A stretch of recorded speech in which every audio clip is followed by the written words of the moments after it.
Hello hello! J'espère que vous allez tous très bien. Moi je suis surexcitée parce qu'aujourd'hui on se retrouve pour vous montrer ma pile à lire pour le Cozy Book Challenge qui se déroule sur tout le mois de mars. C'est un challenge qui a été créé l'année dernière, donc pour mars 2024, par Louise de la chaîne Rêve ta vie en lecteur. Je vous mets en barre d'infos la vidéo dans laquelle elle explique le challenge bien mieux que moi, parce que si je commence à vous l'expliquer, la vidéo va durer 3 heures. Déjà que j'ai une palle monstrueuse à vous présenter, je me mets un peu plus sur le côté pour vous mettre de ce côté-là les visuels que j'ai rempli du coup avec les livres que je souhaite lire moi durant tout le challenge. Si vous les voulez vierges, il vous suffit d'aller voir la vidéo du coup de Louise. Je vais vous expliquer rapidement avec mes mots en quoi consiste le challenge. En gros, sur tout le mois de mars, il va falloir lire des livres qui rentrent dans certaines catégories. Il y a 4 catégories et dans chaque catégorie, il y a 4 autres sous-catégories. Vous allez comprendre quand je vais vous montrer un petit peu les visuels. Et en gros, chaque lecture qui rentre dans une catégorie nous donne un point et tous ces points cumulés à la fin nous offrent un badge. Il y a donc 4 badges. Si je ne vous dis pas de bêtises, il y a le badge souris qui correspond à 4 points et plus. Le badge chat, c'est 8 et plus. Le renard, 12 et plus, si je dis pas de bêtises. Et le dernier qui est le dragon, mon préféré, qui correspond à 16 points et plus. Je vise le dragon évidemment, mais pour rester plus raisonnable, je pense que le chat, c'est déjà pas mal. Sachant qu'une lecture peut rentrer dans plusieurs catégories et donc nous attribuer plusieurs points. Comme le dit si bien Louise, si nous on pense qu'une lecture rentre dans une catégorie, ça fonctionne. Il n'y a pas de police du Cozy Book Challenge qui viendra toquer à notre porte pour nous dire non, ça c'est de la triche. J'ai donc décidé de mettre 16 lectures dans ma palle pour pouvoir avoir les 16 points qui correspondent au badge dragon. Je ne pense pas toutes les lire en un mois, c'est vraiment énorme, même si j'ai des petites lectures et des un peu plus grandes. Mais j'en ai vraiment choisi 16 pour voir si une lecture peut rentrer dans plusieurs catégories, si jamais vraiment j'ai envie de grappiller des points. Et puis en plus, ça me laisse le choix dans mes lectures sur tout le mois, sachant que ça va sûrement évoluer durant tout le challenge. Bref, je vais vous montrer la palle que j'ai choisie pour l'instant. Et on va simplement commencer par le premier menu. Et oui, j'ai oublié de préciser que chaque menu a sa grande catégorie en particulier. Le menu 1 c'est Disney, le menu 2 c'est série, le menu 3 jeux vidéo et le menu 4 jeux de société. Donc on commence avec le premier menu et ses 4 sous-catégories. Le premier menu c'est donc Disney et elle a choisi le Disney Zootopie. Je me reconnais un petit peu dans toutes les catégories parce que je suis trop fan de Disney et j'aime les séries, les jeux vidéo et les jeux de société, mais je vous avoue que le seul que je connais c'est Zootopie, les autres j'y ai pas joué ou je n'ai pas vu. Pour la première catégorie de ce premier menu qui s'intitule Try Everything, je suis désolée pour l'accent, j'y ai associé le livre Ashes Falling for the Sky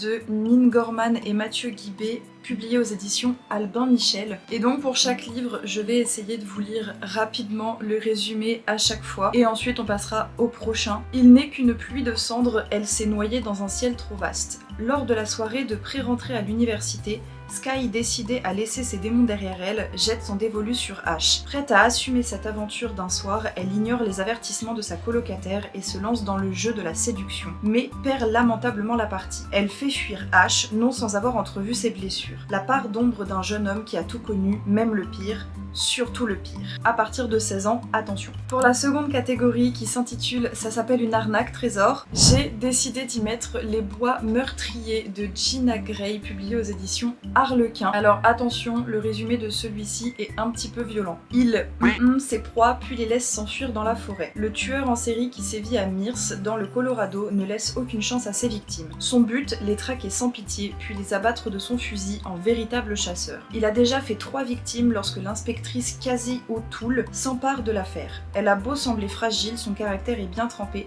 et ses colères légendaires.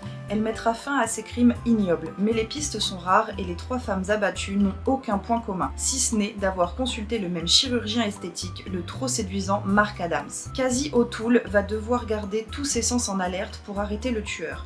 d'autant plus qu'elle a les mêmes cheveux roux flamboyants que les victimes et qu'elle ne semble pas laisser indifférent le mystérieux Mark Adams, son suspect numéro 1. Évidemment, au vu du résumé, je pense pas que ce soit à lire avant 18 ans. Pour la troisième catégorie qui s'intitule Comment appelle-t-on une chamelle à 3 bosses, j'ai décidé de lire Le Horla de Guy de Maupassant, publié aux éditions J'ai lu. C'est donc une toute petite nouvelle qui va se lire très rapidement. Quel est cet être impalpable et mystérieux, cette présence tapie dans l'ombre, prête à bondir pour posséder sa proie? Le narrateur du Horla relate dans son journal sa traque insensée d'une étrange créature, et le lecteur assiste impuissant à son inexorable chute dans les abîmes de la folie. Dans une seconde nouvelle, L'Héritage, un couple s'efforce de faire un enfant pour toucher l'héritage d'une vieille tante, mais l'enfant ne vient pas et l'échéance approche. Et pour la dernière catégorie de ce premier menu qui s'intitule Patoune glacée, j'ai décidé de lire Tout le bleu du ciel de Melissa d'Acosta, publié aux éditions Le Livre de Poche. Celui-là, ça fait longtemps qu'il dort dans ma pile à lire parce que j'ai jamais eu le courage de le lire parce que c'est un poche mais il est quand même énorme. Petitesannonces.fr. Jeune homme de 26 ans, condamné par un Alzheimer précoce, souhaite prendre le large pour un ultime voyage. Recherche compagnon, entre parenthèses NE, d'aventure pour partager avec moi ce dernier périple. Émile n'a plus beaucoup de temps à vivre. Il a décidé de fuir l'hôpital, la compassion de sa famille et de ses amis. À son propre étonnement, il reçoit une réponse à son annonce. 3 jours plus tard, devant un camping-car acheté secrètement, il retrouve Joanne, une jeune femme coiffée d'un grand chapeau noir, qui a pour seul bagage un sac à dos, et qui ne donne aucune explication sur sa présence. Ainsi commence un voyage stupéfiant de beauté où naissent, à travers la rencontre avec les autres et la découverte de soi, la joie, la peur, l'amitié, l'amour, qui peu à peu perce la carapace de douleur d'Émile. Le deuxième menu est sur les séries et elle a choisi d'y associer la série Heartstopper. Je vais pas vous mentir, je l'ai jamais vue. Il paraît que c'est une saga de livres aussi également et pareil, je n'ai pas lu, mais ça ne m'a pas empêché d'associer des livres aux 4 sous-catégories de ce deuxième menu. La première catégorie s'intitule Deux garçons, une rencontre, et j'ai décidé d'y associer le livre La nuit où les étoiles se sont éteintes de Nin Gorman et Marie Alino, publié aux éditions Albin Michel. Lui c'est pareil, comme Tout le bleu du ciel et Ashes Falling for the Sky, c'est des livres qui dorment dans ma palle depuis beaucoup trop longtemps, donc ce challenge est vraiment le bienvenu, ça va m'aider à vider cette palle monstrueuse. Finn pourra-t-il se sauver de lui-même? J'aimerais lui rétorquer que les étoiles s'éteignent et que quand c'est le cas, elles détruisent tout sur leur passage. J'aimerais lui dire que parfois, c'est comme ça que je me sens, comme une supernova sur le point de se transformer en trou noir. Depuis que sa mère est en prison, Finn pense ne jamais pouvoir remonter la pente. Il se laisse sombrer et tente de s'oublier entre les bras des filles. Mais la vie prend parfois des tournants inattendus. Certaines rencontres éclairent sa route comme des lumières dans la nuit. Plus sombre est le chaos, plus belle sera l'étoile.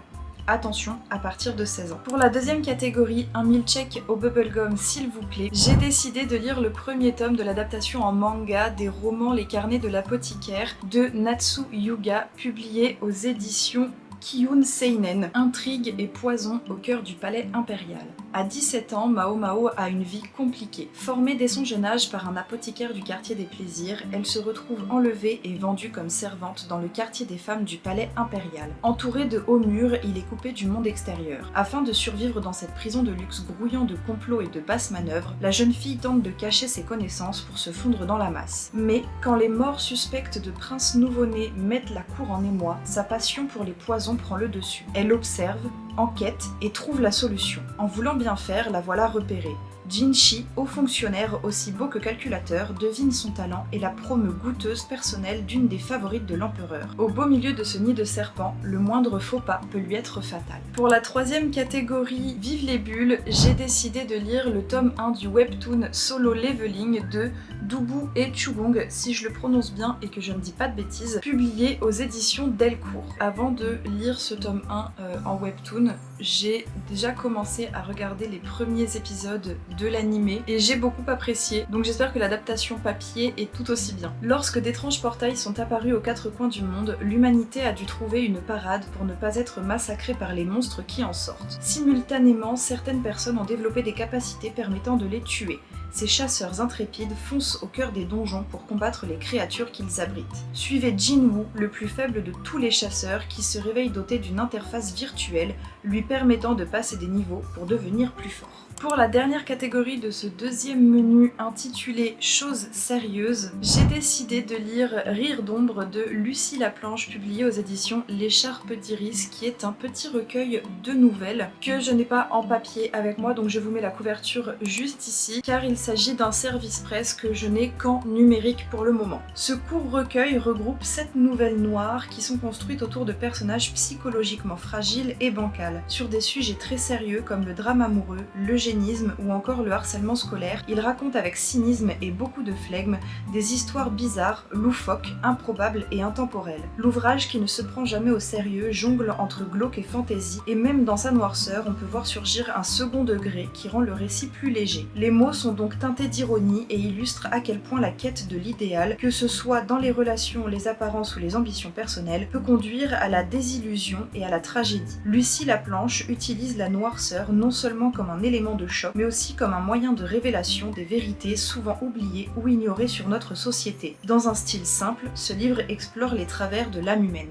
On passe au troisième menu, jeux vidéo, et elle a décidé d'y associer le jeu Cult of the Lamb. Pareil, je n'ai pas joué à ce jeu, je vous avoue que, mis à part ce qu'elle a expliqué rapidement dans sa vidéo, je ne sais même pas de quoi ça parle, mais tout pareil que le menu 2, ça ne m'a pas empêché d'y associer des lectures. Surtout que la première catégorie qui s'intitule Communauté de fidèles est une lecture commune. J'ai d'ailleurs fait une petite vidéo unboxing de la lecture commune que j'ai mis sur TikTok, Insta, et je crois même en YouTube Short. Sur le Discord de la chaîne Rêve ta vie en lecteur, Louise nous a fait choisir entre 3 livres différents. Je ne me souviens pas du titre de chacun des 3, mais celui qui l'a remporté, c'est le tome 1 de Atalante, La naissance d'une guerrière de Cassandre Lambert, publié aux éditions Roman Didier Jeunesse, qui est d'ailleurs, je me dois de vous le montrer, un magnifique livre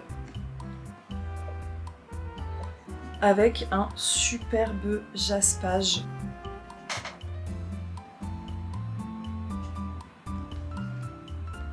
Sur le choix des 3, c'était pas celui que je préférais, mais j'ai quand même trop hâte de le découvrir, et juste comme ça, il est trop beau dans ma bibliothèque, donc ça me va. Dans une Grèce antique où l'héroïsme se conjugue au masculin, Atalante est une exception bénie des dieux. Nul ne peut rivaliser avec sa détermination, sa rapidité et sa grâce. Elle compte intégrer le clan des Amazones, ces guerrières intrépides qui ne plient devant personne. Qu'importe de devoir réussir là où tous ont échoué. L'archère aux 1000 talents a pourtant une faiblesse, Asclépios.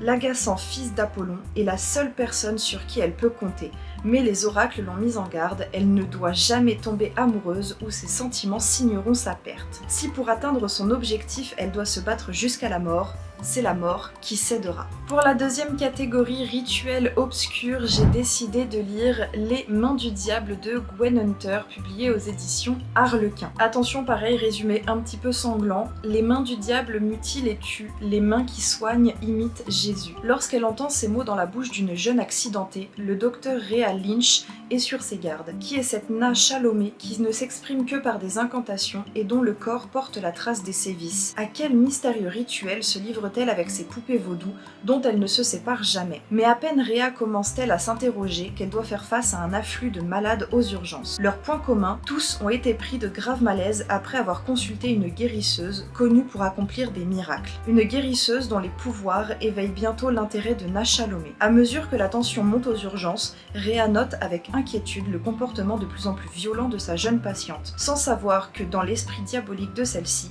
une terrible vengeance est en train de se mettre en œuvre. Au vu du résumé, comme Les Bois Meurtriers, je pense que ce n'est pas un livre à lire avant 18 ans. Pour la troisième catégorie, les adeptes du culte, j'ai décidé de lire Autre Monde, l'Alliance des Trois de Maxime Chatham, publié aux éditions Albin Michel. C'est un livre qui m'a été offert à Noël par ma tante et mon oncle, donc merci beaucoup. New York de nos jours. Un blizzard exceptionnel s'abat sur la ville et plonge ses habitants dans le noir. D'étranges éclairs bleus rampent le long des immeubles, les palpes semblent à la recherche de proies. Le lendemain, le monde a irrémédiablement changé, les adultes ont disparu. 2 adolescents, Deux amis, Matt et Tobias, se réveillent dans cette ville désormais peuplée d'animaux fantastiques et de créatures monstrueuses. Un autre monde où les jeunes vont devoir s'unir pour survivre. Pour la dernière catégorie de ce troisième menu intitulé La Couronne Rouge, j'ai décidé de lire Les Mémoires d'un chat de Hiro Arikawa, publié aux éditions Babel, qui pareil traîne depuis un petit moment dans ma palle. Un chat de gouttière au parler franc et rompu au langage des humains a pris ses quartiers dans le parking d'un immeuble de Tokyo. Lui qui, pour rien au monde, ne troquerait sa liberté, se fait un jour percuter par une voiture et se voit contraint d'accepter la perspective d'une cohabitation durable avec Satoru, un locataire qui le soigne et lui attribue un nom, Nana. 5 ans plus tard, des circonstances imprévues obligent Satoru à se séparer de Nana. Désireux de lui trouver un bon maître, il se tourne vers d'anciens camarades d'études, disséminés aux 4 coins du Japon. Commence alors une série de voyages et de retrouvailles qui sont pour Nana autant d'occasions de découvrir le passé de Satoru et de nous révéler maints aspects de la société japonaise. Prenant et surprenant, profond et plein d'humour, Les Mémoires d'un chat est un beau roman sur l'adoption, l'amitié et la force des liens qui unissent l'homme et l'animal. On passe donc déjà au dernier menu jeu de société et elle a décidé d'y associer le jeu Wonderland Wars.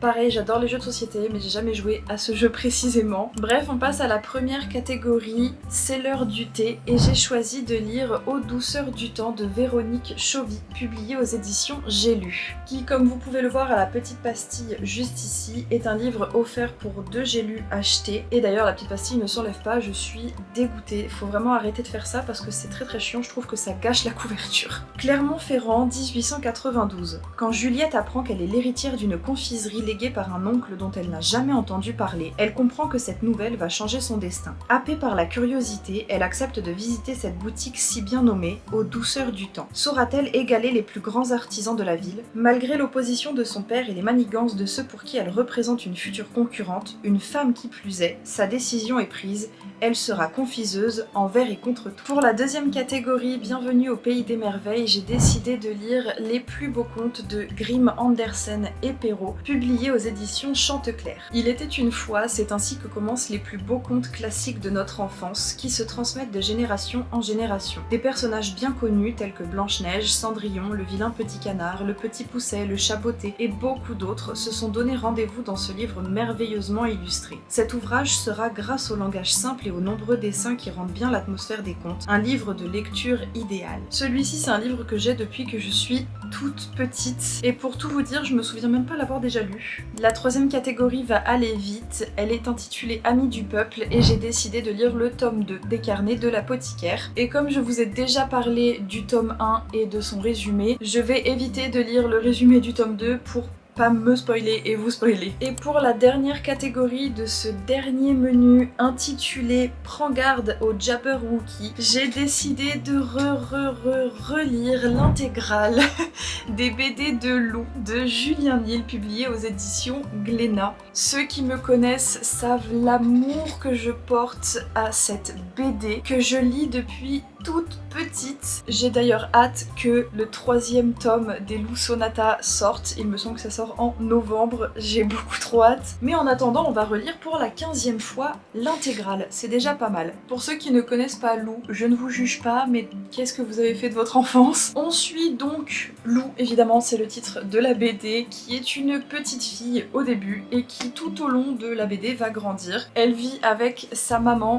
son papa est parti il y a longtemps, elle ne le connaît pas, et on va suivre ses aventures tout au long de la BD, on va la voir grandir. D'ailleurs je crois, si je dis pas de bêtises, que dans les derniers Lou Sonata, elle a une 20aine d'années, quelque chose comme ça, et c'est ce que je trouve extraordinaire dans cette BD, c'est qu'on a vraiment, pour ceux qui lisent depuis petit, on a vraiment grandi avec, surtout que je suis née en 2003 et je crois que Lou a été publié en 2004. J'ai pas lu les premiers tomes en 2004 évidemment, mais je crois vachement tôt, dès que j'ai commencé à pouvoir lire des BD. Et donc aujourd'hui, le fait qu'on ait quasiment le même âge dans les toutes dernières, je trouve ça trop génial. Je suis pas trop objective sur cette BD parce que c'est un véritable coup de cœur, c'est toute mon enfance, mon adolescence et encore aujourd'hui.